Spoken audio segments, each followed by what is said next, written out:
on the ground. When it had finished, I just wanted to get out of there. And I ran out, and my legs were shaking. They was going like this. And they brought me a cup of tea out.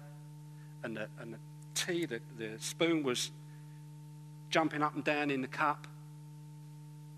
And I thought, what have they done? They must have poisoned me. That's what they've done. They've poisoned me. Went through my head. Loads of things was going through my head. All I know, I was scared. Because I couldn't work out. I'd always been a person in control of the situation.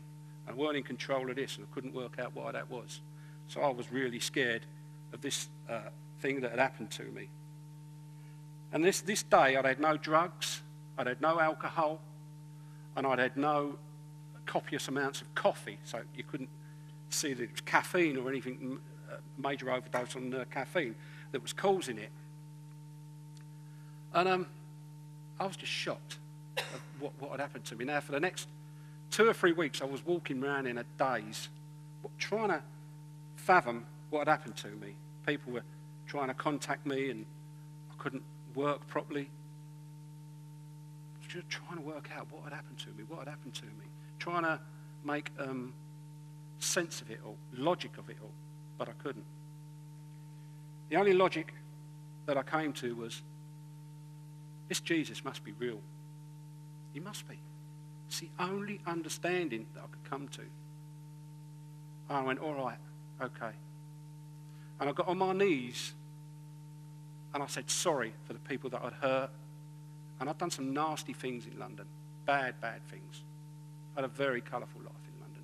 And I said sorry to God for that. Apologised to him. When I'd done that, my life changed around. Totally changed around. Over the next few weeks, a guy mentored me. His name was Dave Durand, a South African guy. He came round, make sure I was okay. And what God was doing, don't forget, I never knew nothing about the Bible. I didn't even know it contained 66 books. Who was John? Who was Mark? Nothing like that. I was totally ignorant of it. But I was woken up early in the morning with these words in my head. And I thought, what's these words? So I used to write them on the wall because I was decorating at the time. And it turned out they were scripture verses. One of them was the Beatitudes. I didn't know that at the time, but God was doing it. He'd done many other things for me. You know, I got involved in church work, in church life. Really signed up to the church family, if you like. Didn't really understand it, but I just knew there was a God. I just knew beyond any reasonable doubt there was a God. So I signed up, if you like, as a fully paid up member of the God Squad. Now, after a while, I said to God, you know, I was speaking to him, I was praying or how I knew to pray, you know, just as though I'm speaking to my daughter or my wife or someone. I was just speaking to, you know, what do you want from me, God? You know, what do you want from me? I knew I could speak to people about Jesus because I didn't care how much ridicule I took off of friends. They knew what I'd done and they knew who I was. They respected me for that, but they stood their distance a little bit from me now being I was a Christian in the sense as I knew it, but I just knew there was a God. And I remember going home in my bedroom and falling to my knees and saying to God, what do you want from me? And again, God doesn't speak to me in voices in my head or anything like that. God told me, I want you to tell my people about me. It was just the spirit, a powerful feeling come down over me. I tingled, and that's what God said to me. I think, all right, I can do that, no problem. When that happened, doors opened for me. I met a guy from New Zealand who's a great evangelist. He trained me in evangelism. Met another guy, and we toured prisons in the UK and took the gospel to people in the UK. into Romania, into Finland, and many, many other churches. And also I used to go out on the street with a little gospel presentation and take the gospel to them. I just wanted people to hear this news, hear this message.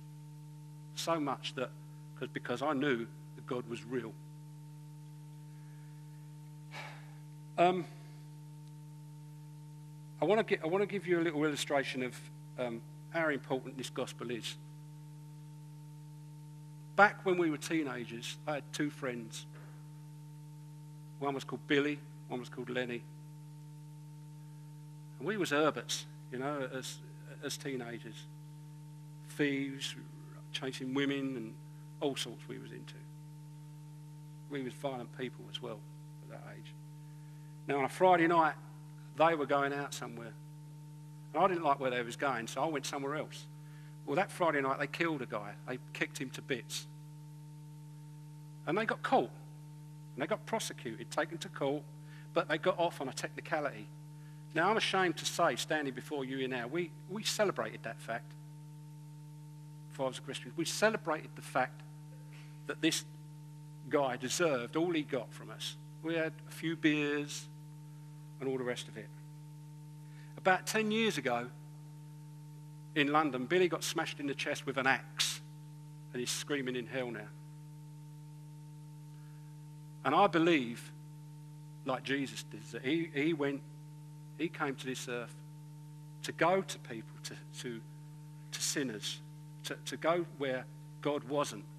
So I used to keep going down to London and seeing my friends. And I met Billy's brother, Mickey.